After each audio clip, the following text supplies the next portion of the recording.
نبی پاک علیہ الصلوۃ والسلام کا انداز کیا تھا کہ بی بی فاطمہ بیٹی ہیں، آج بیٹی کی ولادت پر لوگوں کے منہ پڑ جاتے ہیں، طبیعت خراب ہو جاتی ہے، بیٹی کو بوجھ سمجھتے ہیں کہ یا اللہ یہ ہو گئی اب پتہ نہیں کیا ہوگا۔ ارے اللہ کے بندو ابھی تو پیدا ہوئی ہے، ابھی سے شادی کی فکر؟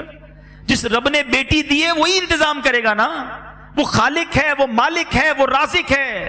نبی پاک علیہ الصلوۃ والسلام فرماتے ہیں، جس کا مضمون ہے کہ جس کی 3 بیٹیاں ہوں اور اس کی اچھی پرورش کرے اور ان کو اچھی طریقے سے پال پوس کر بڑا کر کے ان کا رشتہ کر دے، اللہ کریم ان 3 بچیوں کے بدلے اس کے والدین کو جنت عطا فرمائے گا، جنت واجب ہو جائے گی۔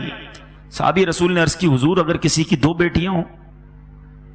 اللہ کے حبیب فرماتے 2 بیٹیاں ہوں تب بھی جنت واجب ہو جائے گی۔ جب پہلی بار میں یہ حدیث پڑھ رہا تھا نا، میں سوچنے لگا میری تو 1 بیٹی ہے۔ صحابہ بھی کمال کے تھے، یقین کرو ہمارے کام آسان کر دیے۔ اسی حدیث کا اگلا جز تھا، صحابی رسول پوچھتے ہیں اگر حضور اگر 1 بیٹی ہو تو؟ اللہ کے حبیب فرماتے 1 بیٹی ہو تب بھی جنت واجب ہو جاتی ہے۔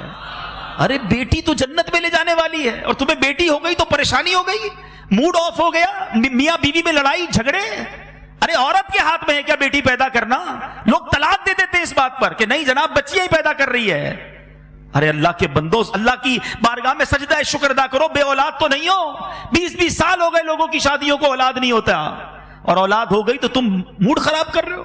نبی پاک علیہ الصلوۃ والسلام کا اپنی صاحبزادی سے انداز کیا تھا، بلکہ ایک پہلے حدیث سن لو، ان تمام لوگوں کے لیے زبردست چوٹ ہے۔ اللہ کے حبیب فرماتے بیٹیوں کو برا نہ کہو، حدیث پاک کا مضمون ہے بیٹیوں کو برا نہ کہو کہ بے شک میں بھی بیٹیوں والا ہوں۔ اللہ کے حبیب نے اپنے آپ کو صلی اللہ علیہ وسلم بیٹیوں والا کہا، اور فرمایا یہ تو ماں باپ کے لیے بڑی محبت والیاں ہوتی ہیں۔ اور میرے میٹھے اسلامی بھائیوں، نبی پاک کا کیا ایٹیٹیوڈ تھا۔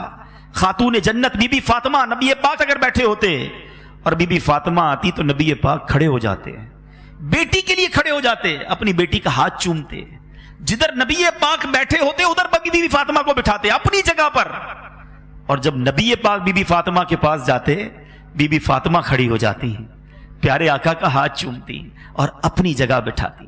یہ ہے میرے آقا کی سیرت۔ سیکھو نا کہ بچوں سے پیار کیسے، بچیوں سے پیار کیسے۔